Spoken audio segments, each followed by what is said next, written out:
اذ غدوتا جب آپ صبح کو نکلتے تھے، من اہلی کا اپنے گھر سے، تبوئ المؤمنین آپ جگہوں پر بٹھاتے تھے مسلمان مومنوں کو، مقاعد للقتال قتال کے لیے بیٹھنے کی جگہوں پر، واللہ سمیع علیم اور اللہ تعالیٰ سننے والا جاننے والا ہے۔ اللہ تعالیٰ مسلمانوں کو تسلی دیتے ہوئے کہ یہ تمہارے لیے کتنے ہی اکٹھے ہو کر باجماعت بھی اگر قتال کے لیے میدان جنگ میں اتر آئیں تو بھی تمہیں کوئی نقصان نہیں پہنچا سکتے۔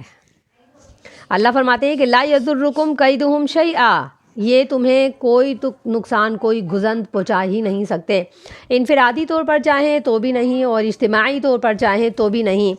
پھر اللہ تعالیٰ ایک جنگ کا پس منظر کھینچتے ہیں اور اللہ تعالیٰ فرماتے ہیں وَإِذْ غَدَوْتَ مِنْ أَهْلِكَ تُبَوِّئُ الْمُؤْمِنِينَ، آپ اس وقت کو یاد کریں کہ جب آپ جنگ احد کے موقع پر، کفر اور اسلام کی سب سے پہلی جو جنگ ہوئی ہے وہ جنگ بدر ہوئی ہے، بدر کے مقام پر، اور دوسری جو جنگ ہوئی ہے وہ 3 ہجری میں یہ احد کے مقام پر ہوئی۔ تو یہ جنگ احد کا پس منظر اللہ تعالیٰ کھینچتے ہوئے فرماتے ہیں کہ اس وقت کو یہ مسلمانوں یاد کرو کہ جنگ احد کے موقع پر من اہلک تبوئ المؤمنین، غدوت من اہلک تبوئ المؤمنین، آپ صبح صبح نکلتے تھے اور جنگی تدبیر کے پیش نظر آپ صبح سے ہی اس کا اہتمام کرتے ہوئے تبوئ المؤمنین، مومنوں کو جگہ دیتے تھے اور ان کو ان کے گھات بتایا کرتے تھے کہ تمہیں اس گھات پہ بیٹھنا ہے، تمہیں اس گھات پہ بیٹھنا ہے، تمہیں اس جگہ اس مقام پہ بیٹھنا ہے۔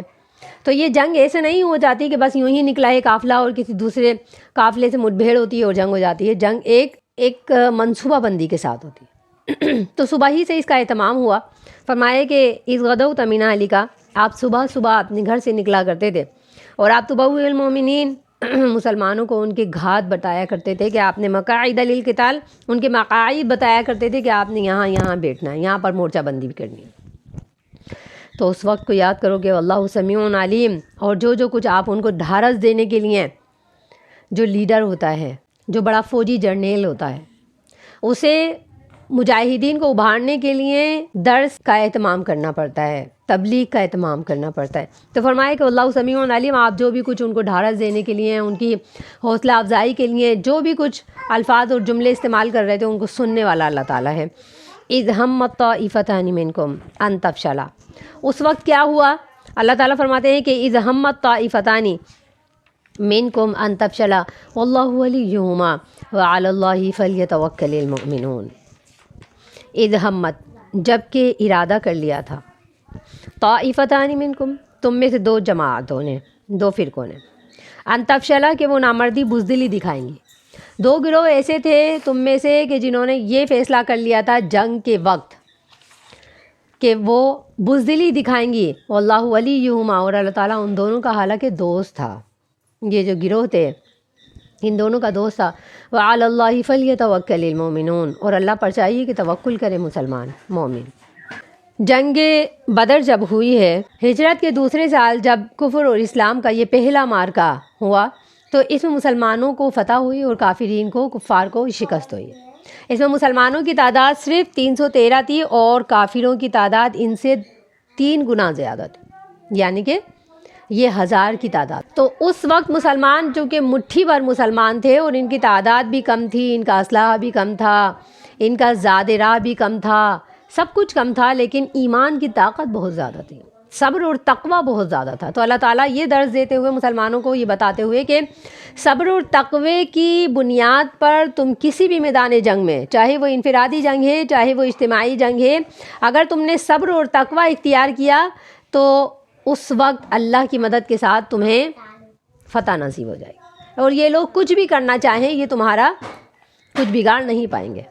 تو اللہ نے یہ فرمایا کہ اس وقت صبر اور تقوی موجود تھا، تو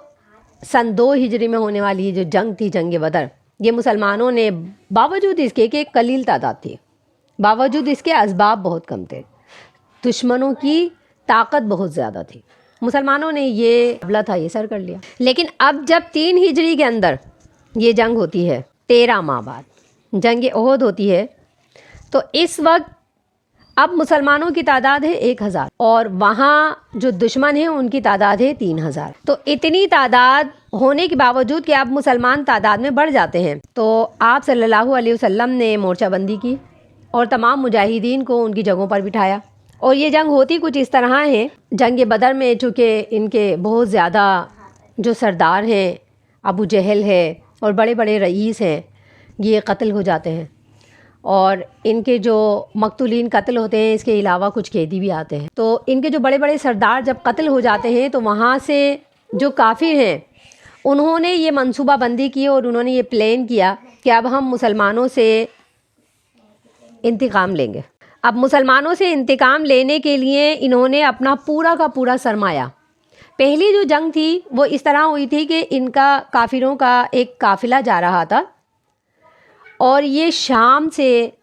کیونکہ ملک شام کے اندر ہی تمام تجارتیں ہوا کرتی تھی، مسلمان بھی یہیں جاتے تھے تجارت کرنے کے لیے، مسلمان بھی یہیں جاتے تھے، کافر بھی مشرک بھی یہیں جاتے تھے. تو ملک شام سے تجارت کا سامان لے کر، نفع لے کر یہ مکے کی طرف قافلہ جا رہا تھا، مشرکین کا،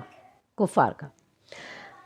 اب کفار قریش کا جب یہ قافلہ جا رہا تو مسلمانوں نے اس قافلے پر حملہ کیا اور اسے لوٹ لیا.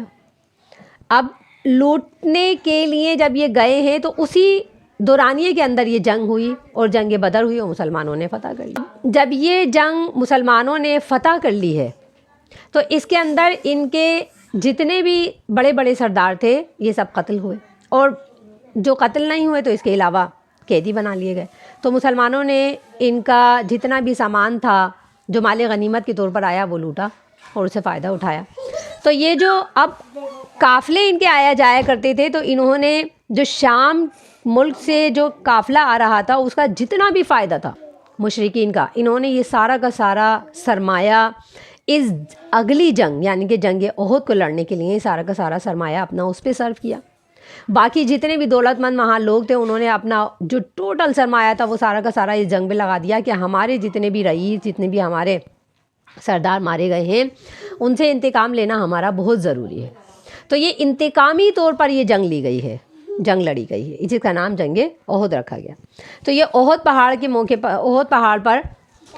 یہ جنگ لڑی گئی اور مسلمانوں کی تعداد یہاں پر پھر بھی ان کے بمقابل بہت کم تھی. اب مسلمانوں کی تعداد تھی 1000 اور ان کی تعداد تھی 3000. آپ صلی اللہ علیہ وسلم احد پہاڑ کے یعنی کہ جگہ پر، مقام پر یہ جنگ لڑی گئی ہے. تو احد پہاڑ اس طرح تھا کہ مسلمانوں کی پشت پر احد پہاڑ تھا، یعنی کہ جب ان کی صف بندی ہوئی ہے مسلمانوں کی تو صف بندی میں مسلمانوں کی پشت پر احد پہاڑ تھا، اور یہ خطرہ تھا کہ پیچھے سے کافر حملہ کر دیں گے. مشرکین مکہ جو ہے وہ احد پہاڑ سے حملہ کر دیں گے. مسلمانوں کا رخ جو تھا وہ احد پہاڑ کی طرف نہیں تھا، پیٹھے جو تھیں، پشت جو تھی وہ احد پہاڑ پر تھی. تو خطرہ یہ تھا کہ دشمن احد پہاڑ سے حملہ کر دیں گے، اس لیے آپ صلی اللہ علیہ وسلم نے 50 تیر انداز، یہ عبداللہ بن جبیر رضی اللہ عنہ کی کارکردگی میں ان کو امیر بناتے ہوئے 50 تیر اندازوں کا دستہ آپ صلی اللہ علیہ وسلم نے احد پہاڑ پر متعین کر دیا اور فرمایا کہ چاہے فتح ہو چاہے نعوذ باللہ شکست ہو جائے، دونوں حالتوں میں آپ نے یہ مقام چھوڑنا نہیں ہے. عین ممکن ہے کہ یہاں سے اگر حملہ ہو جاتا ہے تو آپ نے پورے یعنی کہ جتنی بھی جماعت ہے ان کی حفاظت کرنی ہے، تمام مسلمانوں کی، تمام فوجیوں کی حفاظت کرنی ہے اور یہاں سے اترنا نہیں ہے. تو آپ صلی اللہ علیہ وسلم نے عبداللہ بن جبیر کو امیر بنا کر کے نہیں ہے، اور ان کی سرپرستی کے اندر 50 تیر اندازوں کا دستہ یہ احد پہاڑ پر متعین.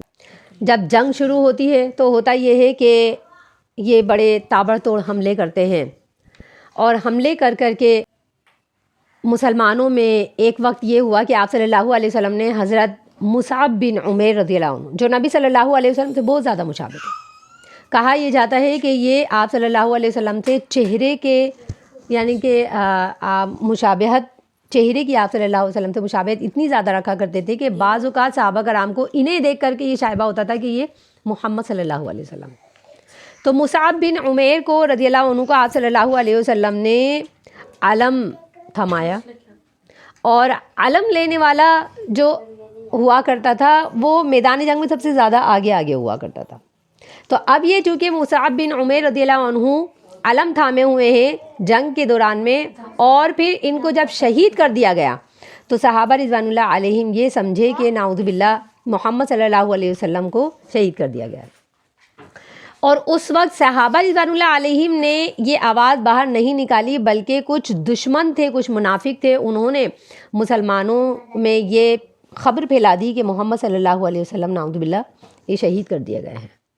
اور جب یہ خبر ہوئی ہے عام، تو تمام مسلمانوں کے حوصلے شکست ہوئے، اور مسلمانوں کے حوصلے جب شکست ہوئے ہیں تو اسی بھگدڑ کے اندر محمد صلی اللہ علیہ وسلم پر حملے کیے گئے،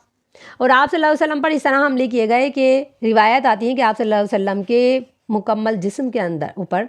80 زخموں کے نشان تھے، اور اسی دوران کے اندر آپ صلی اللہ علیہ وسلم پر حملہ کیا گیا، اور حملے سے یہ ہوا کہ آپ صلی اللہ علیہ وسلم نے جو خود پہنی ہوئی تھی، زرہ پہنی ہوئی تھی، اس زرہ کے جو یعنی کہ جو کنگر جسے ہم کہتے ہیں کہ تو وہ کڑیاں جو تھیں وہ کڑیاں ٹوٹی ہیں، اور 4 کڑیاں آپ صلی اللہ علیہ وسلم کے رخسار مبارک کے اندر گھس گئیں، اور وہ کڑیاں صحابہ کرام نے نکالی۔ ابو عبیدہ بن جراح ہیں، تو انہوں نے اپنے دانتوں کے ذریعے سے وہ کڑیاں آپ صلی اللہ علیہ وسلم کے گال سے نکالی ہیں، اور اس سے نکالتے ہوئے صحابی، چونکہ یہ 4 کڑیاں تھیں جو آپ صلی اللہ علیہ وسلم کی گال مبارک میں پیوست ہو گئی تھیں، تو 4 ہی دانت ان صحابی کے اس جراحی کے عمل کے اندر شہید ہوئے ہیں۔ اور صحابہ کرام رضوان اللہ علیہم فرماتے ہیں کہ وہ ان کے آگے کے ہی 4 دانت تھے، اور صحابہ فرماتے ہیں کہ یہ 4 دانت جب ان کے ٹوٹ گئے تو صحابہ اس بات کی شہادت دیتے ہیں کہ ہم نے یہ دیکھا کہ دانت ٹوٹنے کے بعد وہ بہت زیادہ خوبصورت لگا کرتے تھے، یعنی کہ دانتوں کے ساتھ وہ اتنی زیادہ خوبصورت نہیں لگتے تھے، لیکن جیسے ہی انہوں نے یہ جراحی کا عمل کیا ہے، تو یہ جراحی کا عمل کرنے کے بعد چونکہ ان کے آگے کے 4 دانت نہیں تھے، لیکن اس کے عمل سے چونکہ انہوں نے نبی صلی اللہ علیہ وسلم کی جان بچاتے ہوئے اپنی جان پر کھیل کر کے جراحی کا عمل کیا، اور کسی آلے سے صحابہ کرام نے کوشش کی کہ کسی آلے سے چیرا لگا کر کے یہ خود کی کڑیاں نکال دی جائیں، لیکن انہوں نے منع کیا، اور ان کو یہ معلوم تھا جراحی کا کچھ عمل، اور انہوں نے یہ کہا کہ اگر اس طرح آپ صلی اللہ علیہ وسلم کی چیرا لگا دیا جائے گا اور کسی دوسرے آلے سے نکالا جائے تو آج ان کو تکلیف بھی زیادہ ہوگی، اور پھر یہ ہو سکتا ہے کہ آپ صلی اللہ علیہ وسلم کی گال سے نہ نکلے۔ انہوں نے اپنے دانتوں کے ذریعے سے یعنی کہ کڑی نکالی، اور ہر کڑی پر آپ کا ایک دانت شہید ہوا ہے۔ تو جب آپ صلی اللہ علیہ وسلم پر بھی حملے ہوئے اور آپ صلی اللہ علیہ وسلم بہت زخمی ہوئے ہیں اس موقع پر، تو آپ صلی اللہ علیہ وسلم نے دعا فرمائی تھی، اور آپ صلی اللہ علیہ وسلم نے یعنی کہ بآواز بلند فرمایا کہ اللہ تعالیٰ ایسی قوم کو کیسے ہدایت دے گا کہ جو اپنے ہی نبی کو جو ان کو ہدایت کی طرف بلاتا ہے اسی پر حملے کرتے ہیں اور اسی کو یعنی کہ مار ڈالنے کی کوشش کرتے ہیں، تو اللہ تعالیٰ ایسی قوم کو کیسے ہدایت فرمائے گا۔ تو آپ صلی اللہ علیہ وسلم نے یہ الفاظ فرمائے، اور ادھر سے مصعب بن عمیر رضی اللہ عنہ جو آپ صلی اللہ علیہ وسلم کے مشابہ تھے، ان کی شہادت کی جب خبر پھیلی ہے تو یہ ایک بھگدڑ مچی ہے مسلمانوں کے یعنی کہ جماعت کے اندر، مسلمان فوجیوں کے اندر، اور ان کے حوصلے پسپا ہوئے ہیں، اور اس طریقے سے مسلمان یہ جو جیتی ہوئی جنگ تھی یہ ہار گئے۔